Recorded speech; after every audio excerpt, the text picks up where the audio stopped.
ଧନୀ ହୁଅ ଚିନ୍ତା କର ବୁକ୍ର ତାର 6th ଚାପ୍ଟରଟା ମୁଁ ଆଜି ପଢ଼ୁଛି।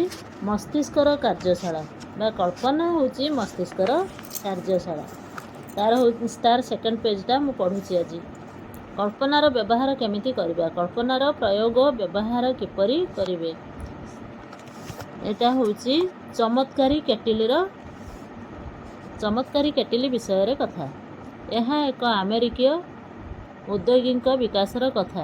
କିଛି ଦଶକ ପୂର୍ବେ ଜଣେ ଡାକ୍ତର ଏକ ଡ୍ରଗ୍ ଷ୍ଟୋରକୁ ଚୁପଚାପ୍ ଗଲେ ଏବଂ ସେଠାରେ ଥିବା ଔଷଧ ବିକ୍ରେତାଙ୍କ କ୍ଲର୍କ ସହିତ କିଛି ମୁଲଚାଲ କଲେ। ପ୍ରାୟ 1 ଘଣ୍ଟା ପର୍ଯ୍ୟନ୍ତ ସେହି ଡାକ୍ତର ଏବଂ କ୍ଲର୍କ ଧୀର ସ୍ୱରରେ କଥା ହେଲେ। ପୁଣି ସେହି ଡାକ୍ତର ବାହାରକୁ ଗଲେ ଏବଂ ଏକ ପୁରୁଣା କେଟିଲି ଭଳି ପାତ୍ର ଆଣିଲେ ଯେଉଁଥିରେ କେଟିଲିର ପଦାର୍ଥକୁ ଚଳାଇବା ପାଇଁ ଏକ କାଠର ଯନ୍ତ୍ର ଲାଗିଥିଲା ଏବଂ ସେହି କେଟିଲିକୁ ଷ୍ଟୋର ପଛରେ ରଖିଦେଲେ। ସେହି କ୍ଲର୍କ ସେହି ବାସନର ସୂକ୍ଷ୍ମ ନିରୀକ୍ଷଣ କଲେ ଏବଂ ପୁଣି ସେହି ଡାକ୍ତରଙ୍କୁ $500 ଧରାଇ ଦେଲେ। ସେତିକି ହିଁ ଅର୍ଥ କ୍ଲର୍କଙ୍କ ଗଚ୍ଛିତ ଧନ ଥିଲା। ଡାକ୍ତର ନିଜ ପକେଟରୁ ଖଣ୍ଡେ କାଗଜ ବାହାର କଲେ ଯାହା ଉପରେ ଏକ ଗୋପନୀୟ ଫର୍ମୁଲା ଲେଖା ଥିଲା ଯାହାର ମୂଲ୍ୟ 1 ରାଜ୍ୟର ବରାବର ଥିଲା। ମାତ୍ର ଡାକ୍ତରଙ୍କୁ ତାର ମୂଲ୍ୟ ଜଣା ନଥିଲା, ତାହା କେବଳ ସେହି କ୍ଲର୍କଙ୍କୁ ହିଁ ଜଣାଥିଲା। ଡାକ୍ତର ଖୁସି ଥିଲେ ଯେ ସେ ଏକ ପୁରୁଣା ବାସନ କେଟିଲି $500ରେ ବିକିଦେଲେ। କ୍ଲର୍କ ନିଜର ସାରା ଜୀବନର ପୁଞ୍ଜି ବାଜିରେ ଲଗାଇ ଦେଇଥିଲେ। ତାଙ୍କୁ କ'ଣ ଜଣାଥିଲା ଯେ ତାଙ୍କ ହାତରେ ଆଲାଦିନର କୁହୁକ ଦୀପ ପଡ଼ିଯାଇଛି। କ୍ଲର୍କ କ'ଣ କମାଇଲେ? ଏକ ଆଇଡିଆ ହିଁ କମାଇଲେ। ତାହା କୌଣସି ଆରବିଆନ୍ ନାଇଟ୍ସ କଥା ନୁହେଁ, ବରଂ ଏକ ସତ କଥା। ସେହି କ୍ଲର୍କଙ୍କୁ ଡାକ୍ତରଙ୍କଠାରୁ ଯେଉଁ ଫର୍ମୁଲା ମିଳିଲା ତା ଦ୍ୱାରା ସେ ଏପରି ଏକ ପାନୀୟ ପ୍ରସ୍ତୁତ କଲେ ଯାହା ସାରା ଦୁନିଆରେ ଧୁମ୍ ମଚାଇଦେଲା। ଏହି ପେୟ ଥିଲା କୋକା-କୋଲା। କୋକା ନାମକ ପଦାର୍ଥକୁ ପ୍ରସ୍ତୁତ ଏହି ପେୟ ଦକ୍ଷିଣ ଆମେରିକାର ଏକ ସାଧାରଣ ସ୍ଥାନରୁ ସାରା ବିଶ୍ୱରେ ପ୍ରସିଦ୍ଧ ହେଲା। ଆଜି ସେହି କମ୍ପାନୀ କୋଟି କୋଟି ଲୋକଙ୍କୁ ରୋଜଗାର ଦେଉଛି ଏବଂ ଅରବ ଲୋକଙ୍କ ଶୋଷ ମେଣ୍ଟାଉଛି। ଏହି ପୂରା ପ୍ରକରଣର ଆରମ୍ଭ ଏକ ଆଇଡିଆରୁ ହିଁ ହୋଇଥିଲା ଯାହା ଏହି ସାଧାରଣ କ୍ଲର୍କ ମନରେ ଚମକି ଉଠିଥିଲା।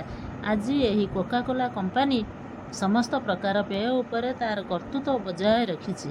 ଥରେ ଏହି ପେୟ ପ୍ରସ୍ତୁତ ହୋଇଗଲା ତ ପ୍ରଚାରତନ୍ତ୍ର ଜରିଆରେ ସମଗ୍ର ବିଶ୍ୱରେ ବ୍ୟାପ୍ତ ହୋଇଗଲା। ଆପଣଙ୍କ ପାଖରେ ମଧ୍ୟ ଏପରି କୌଣସି ବିଚାର ଥିବ ଯାହା ଚମତ୍କାରିତ ଢଙ୍ଗରେ ଶତାବ୍ଦୀ ପର୍ଯ୍ୟନ୍ତ ଆପଣଙ୍କୁ ଅରବପତି ଖରବପତି କରାଇ ପାରିବ।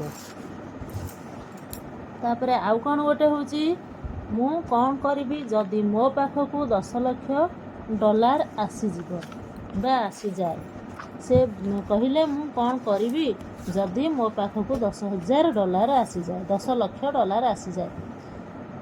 ଏହି ରୋଚକ କଥା ବି ସେହି ପୁରୁଣା ଲୋକ କଥାରୁ ଚରିତାର୍ଥ କରେ, ଯେଉଁଠି ଇଚ୍ଛା ଅଛି ସେଠି ଉପାୟ ଅଛି। ଏହି କଥା ଜଣେ ଶିକ୍ଷାବିତ୍ ଏବଂ ପାଦ୍ରୀ ସ୍ୱର୍ଗୀୟ ଫ୍ରାଙ୍କ W. ସାଲ୍ଟରଙ୍କ ସେମାନେ ନିଜର କାମର ଆରମ୍ଭ ଦକ୍ଷିଣ ଶିକାଗୋର ଏକ ଅନାମଧେୟ ସ୍ଥାନରୁ ଆରମ୍ଭ କରିଥିଲେ। ଯେତେବେଳେ ସେମାନେ କଲେଜରେ ଥିଲେ ସେତେବେଳେ ସେମାନଙ୍କୁ ସେହି କଲେଜର ଶିକ୍ଷା ପ୍ରଣାଳୀ ଅଧିକ ଦୋଷପୂର୍ଣ୍ଣ ପ୍ରତୀତ ହେଉଥିଲା। ସେମାନେ କଳ୍ପନା କରୁଥିଲେ ଯେ ଯଦି ସେ କୌଣସି କଲେଜର ପ୍ରମୁଖ ହୋଇଯାଆନ୍ତେ ତେବେ ତାକୁ ସୁଧାର କରିପାରନ୍ତେ। ସେମାନେ ସେପରି ଏକ କଲେଜର ଅନୁସନ୍ଧାନରେ ରହିଲେ ଯେଉଁଠି କାମ କର ଏବଂ ଶିଖ ପଦ୍ଧତି ଅବଲମ୍ବନ କରାଯାଉଥିବ। ଯେଉଁଠି କାମ କରିବେ ଆଉ ଶିଖିବେ, ଯେଉଁ ପଦ୍ଧତି ଯେଉଁଠି ଅବଲମ୍ବନ କରାଯାଉଥିବ ସେ ସେଇଠି ପାଠ ପଢ଼ିବେ। ସେମାନେ ମନେ ମନେ ଏକ ଯୋଜନା କଲେ ଯେ ଯଦି କୌଣସି ପ୍ରକାର ତାଙ୍କ ପାଖକୁ $10 ଲକ୍ଷ ଆସିଯାଆନ୍ତା, ସେମାନେ ତାର ପୁରୁଣାପନ୍ଥୀ ପ୍ରଣାଳୀକୁ ତ୍ୟାଗ କରି ଏକ ନୂତନ ପଦ୍ଧତିରେ ତାକୁ ଲଗାଇ ଦିଅନ୍ତେ। ମାତ୍ର ତାଙ୍କ ଆଗରେ ପ୍ରଶ୍ନ ଥିଲା, ତାଙ୍କୁ $10 ଲକ୍ଷ କେଉଁ